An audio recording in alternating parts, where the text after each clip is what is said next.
This is just like the late version of Speed. No offense, but who slipped the poison? Remembering that blue mushroom from yesterday, she instinctively turned to Kingfa, thinking, maybe it's you. She fetched water all day, no time for the jungle.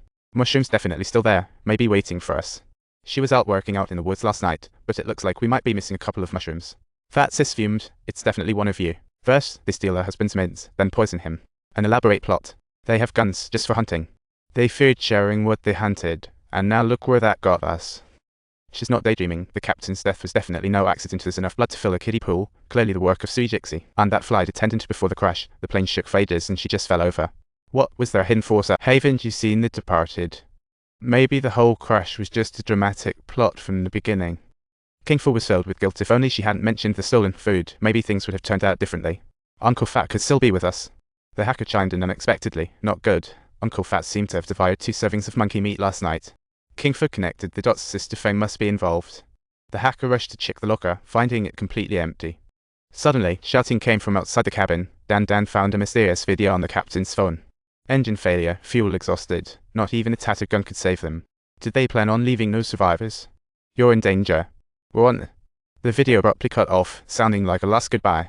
The forest fell silent. Everyone looked at each other with suspicion. Welcome to the new season of Game of Thrones.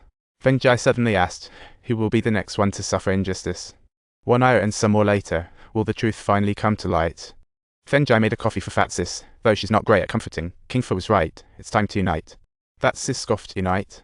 I can't trust that black brother, he'll just make things worse. Feng Jai asked, how do you know black brother is lying?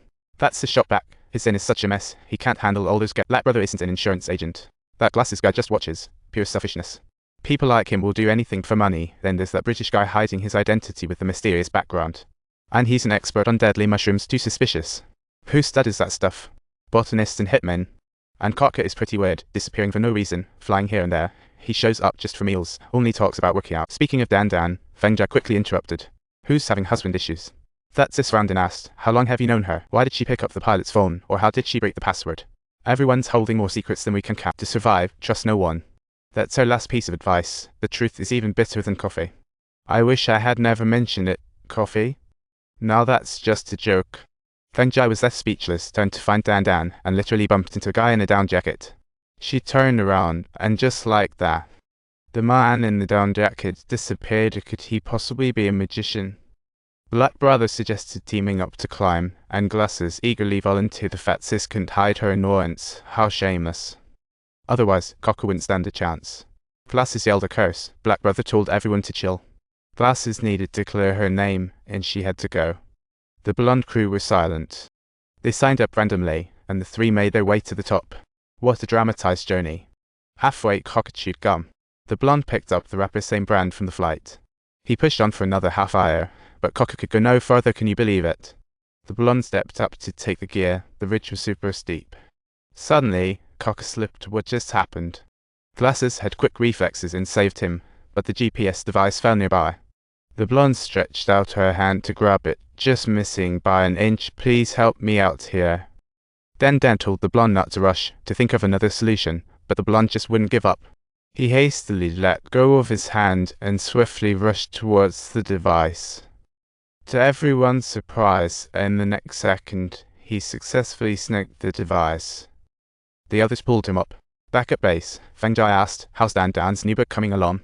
Dan sighed, I haven't even come up with the title. I'm in despair. Feng Jai snapped, if you keep this up, don't expect my dad to approve. Dan couldn't help but grasp Feng Jai's arm. Is a driver's job really looked down upon? Feng Jai exclaimed loudly, you're hurting me. Dan stood up in frustration. Why won't anyone believe me? Feng Jai covered her head, you need some meds. Dan headed into the cabin as Fat Sis words echoed in his ears. Feng Jai secretly swiped his wallet. She found a bunch of different business cards. Suddenly, the 3 of them reached the mountain top. Subscribe for more thrilling adventures.